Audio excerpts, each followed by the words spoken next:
I'm Mike Messner. I got involved with parks during the financial crisis, which was primarily caused by bad real estate investments, and I mean really bad real estate investments. Worked on 2 projects since then. First project was called Redfields Greenfields, which was done by Georgia Tech Research Group to study what would happen if we took property off the market in a dozen cities around the country, underutilized property in cities, and converted them into green space. That website is called Redfields to Greenfields. Has some great work. Houston has passed a $200 million bond issue to build more green space. The second one was a documentary on Frederick Law Olmsted that I'm very proud. My daughter was a key writer and researcher on the project and was shown on PBS. And the more work I've done on parks, the more I realize how valuable they are to an urban environment, and they can be very valuable to a city like Charleston. So here we have Charleston. You know, it's inherently one of the most beautiful cities in the country.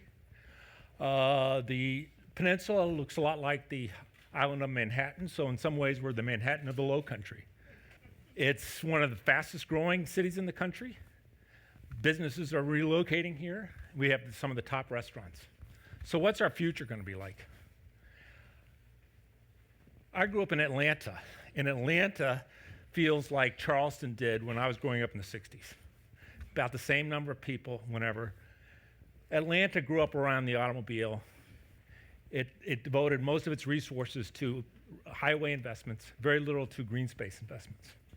Now, as a result, 50 or 60 years later, after the big growth spurt started, it's got major congestion issues, major real estate issues, major flooding issues as a result. We have Charlotte. That's not quite as bad as Atlanta, but it's migrating in that direction. So here we are in Charleston. We've got one decision right now that we're facing. It's I-526 extension. It's an extension of just 7 miles, but it's going to cost $600 million to do this extension. And the question is, what if we reallocated just a fraction of that, 1 mile of that road, to more parks on the peninsula? What could Charleston be transformed into?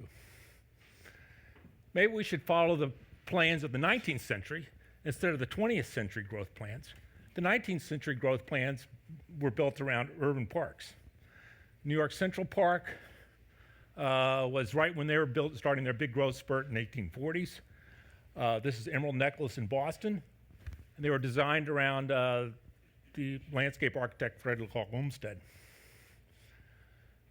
And you can see Manhattan took some of the most valuable real estate now in the world, and they devoted it to just a huge amount of green space.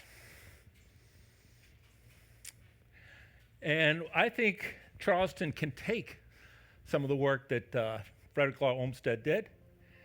And I'm going to show you this video from our documentary. In the 19th century, before automobiles, skyscrapers, interstate highways, and shopping malls, an ordinary citizen, Frederick Law Olmsted, had a vision for America's cities. We want a ground to which people may easily go after their day's work is done, and where they may stroll for an hour, seeing, hearing, feeling nothing of the bustle and jar of the streets, where they shall, in effect, find the city put far away from them. It's an hour-long documentary. That's the first minute or so of it.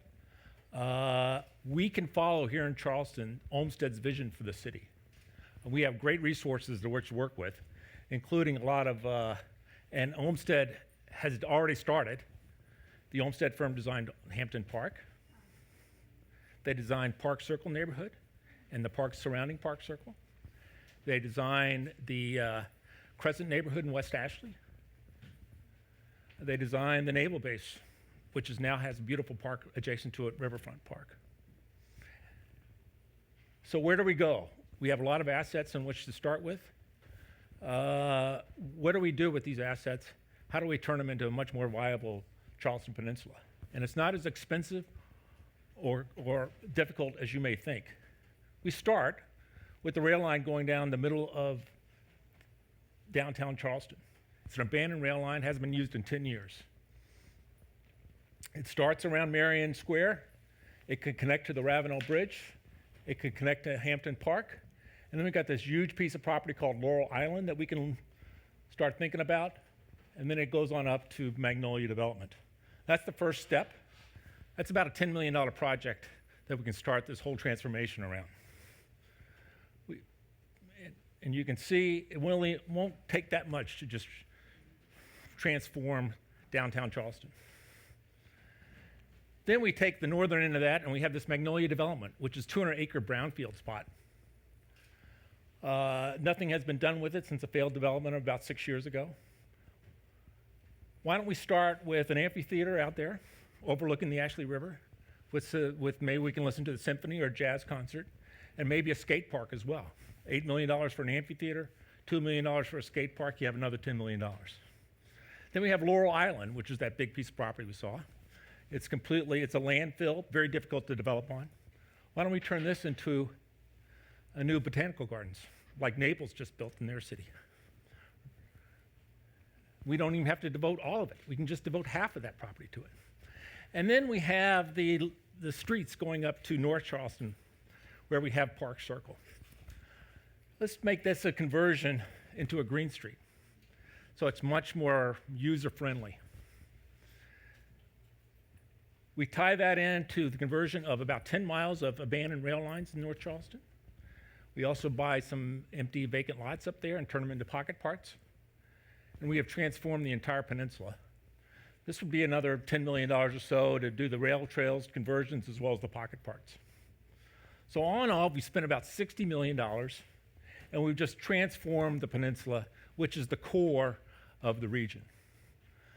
We've got a great connection downtown. We've got the parks at Laurel Island and Magnolia on up to Park Circle.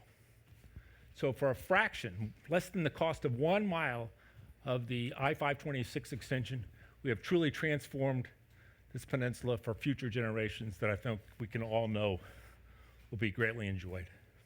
Anyway, I'm going to finish with a final clip from the Olmsted documentary.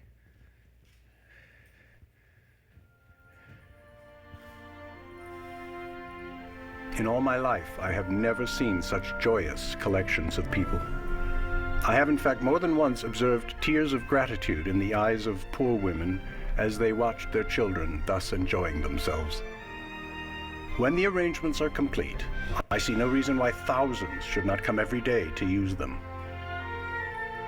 Who can measure the value, generation after generation, of such provisions for recreation to the overwrought, much confined people of the great town that is to be?